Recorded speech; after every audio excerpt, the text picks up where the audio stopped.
Лет через 20 вы больше будете сожалеть о том, что вы что-то не сделали, чем о том, что сделали. Поэтому поднимайте якоря и выходите из тихой гавани. Ловите попутный ветер, наполняйте паруса. Узнавайте, мечтайте, делайте открытия. Эти слова принадлежат известному американскому писателю Марку Твену. Стоит ли прислушаться к словам классика и идти за своей мечтой, несмотря ни на что? Однозначно. Но что, если ваши планы никто не поддерживает? Оскар Уайльд однажды сказал: «Искусство жить – очень редкое умение, мало кому в мире удается. Большинство людей существуют». Оглянитесь назад, вспомните что-то из своего прошлого. Делали ли вы все, что хотели? Если делали все и не жалеете ни о чем, то, безусловно, вы счастливый человек. Многие могли бы вам позавидовать. Но если вы мечтали что-то сделать, где-то побывать, но с годами так и не смогли осуществить задуманное, то задайтесь вопросом: есть ли какая-то тяжесть от этого? Сожаление, неудовлетворенность? Зачастую наши невыполненные желания накапливаются в невидимом багаже за нашей спиной и формируют разочарование собой и жизнью. Что же делать, чтобы мечта так не осталась мечтой? И стоит ли идти к ее реализации даже тогда, когда родные и близкие не поддерживают? Безусловно. Не бойтесь доверять своей интуиции, прислушайтесь к ней.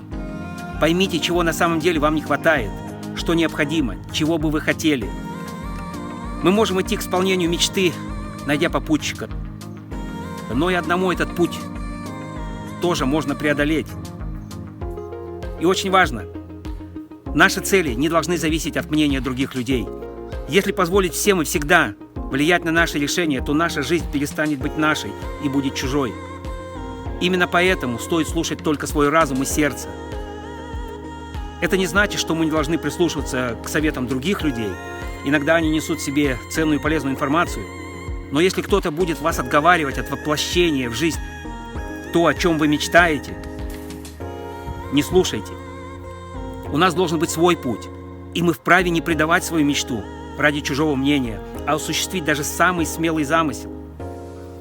Ухищрение ли человеческого ума или сама природа заставляет нас жить с оглядкой на других, но это приносит нам больше зла, чем добра. Мы лишаем себя известных удобств, лишь бы не провиниться перед общественным мнением. Нас не столько заботит, какова наша настоящая сущность, что мы такое в действительности, сколько то, какова эта сущность в глазах окружающих.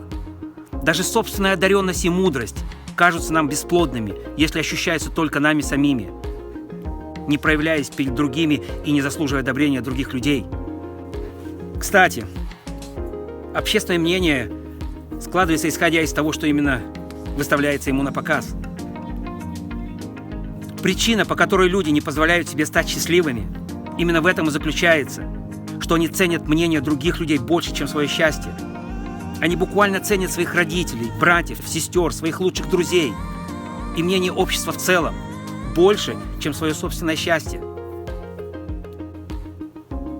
Как же не погубить мечту? Как мечту превратить в реальность? Нет ничего невозможного. Чтобы следовать за мечтой, нужно желание, терпение и целенаправленность. Чем же мечты отличаются от целей? Мечта – это абстрактная вещь и абсолютно бесплатная. А цель – это конкретная вещь, за которую надо платить. Не обязательно деньгами, может быть временем, часто усилиями, прочими жертвами. Когда люди говорят «иди к своей мечте», это не совсем верное выражение. Правильно будет сказать «следовать к своей цели». Мечты, они так и могут остаться мечтами, если их не сделать целями и не предпринимать конкретных шагов к их реализации. Нужно четко понимать эти границы. Чтобы приблизиться максимально к какой-то цели, нужно ложиться спать и просыпаться с этими мыслями. И не просто думать сутками напролет, а действовать. Каждое действие закрепить, пусть небольшим, но результатом. Мечты сбываются. Просто нужно заменять слова «мечта» на цель, желание на задачу и стремление на действие. Часто для достижения нами какого-то результата нам не хватает сил и терпения. Нам нужно видеть результат сразу, в ином случае мы отчаиваемся и бросаем все, возвращаясь к начальной точке.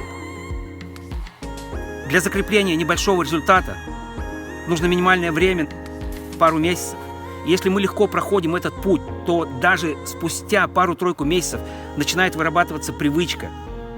Вот это и есть наша цель. К ней надо идти. Вырабатывание привычки продвигает каждый наш шаг на единицу вперед. Вот давайте рассмотрим пример. Полет, фантазия, мечта научиться летать, как птица, останется только мечтой. А целью может стать полет на дельтаплане или воздушном шаре. Исполнение даже самых маленьких желаний всегда умиротворение для души. Поэтому важно часто прислушиваться к внутреннему голосу и следовать ему. Чем чаще мы будем запускать действия, процессы, которые приносят удовольствие, тем больше гармонии будет в нашем мире. Исполнение мечтаний – это не просто достижение целей, не просто радость от того, что получилось воплотить в жизнь то, что хотелось. Прежде всего, это мощный, позитивный, эмоциональный заряд, который наполняет и дает приток энергии.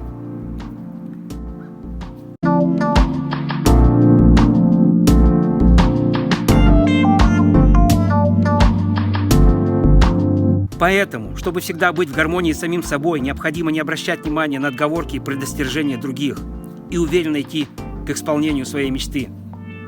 Порой не лишнее бывает написать короткий, но четкий план действий. Так наши шаги к достижению цели окрепнут и будут более четкими. Чем больше мечтаний будет воплощено в жизнь, тем насыщеннее и красочнее она будет. Поэтому не бойтесь мечтать, осуществлять свои мечты и быть счастливыми. Границы? Никогда не видел их, но слышал, что они существуют в умах большинства людей. Это слова принадлежат Туру Хирдалу, известному путешественнику. И наши собственные решения, а не обстоятельства, определяют наши судьбы. И давайте жить настоящим и использовать его для того, чтобы моделировать свое будущее по своему вкусу. Если мы не изменимся сейчас, то и будущее не станет лучше. Если мы пассивны и бездеятельны, кто нам поможет? В конечном счете все зависит от нас. Если обстоятельства нас не балуют, не нужно опускать руки. Вот, кстати, несколько этапов пути для превращения мечты в цель. Первый этап – путь от фантазии к мечте. Второй этап – путь от мечты к цели. Третий – от цели к намерению. За этим от намерения к планированию. Далее от планирования к действию. И потом от действия к результату. И в итоге от результата к оценке результата. На этом все. Если у кого есть комментарии, предложения, пишите.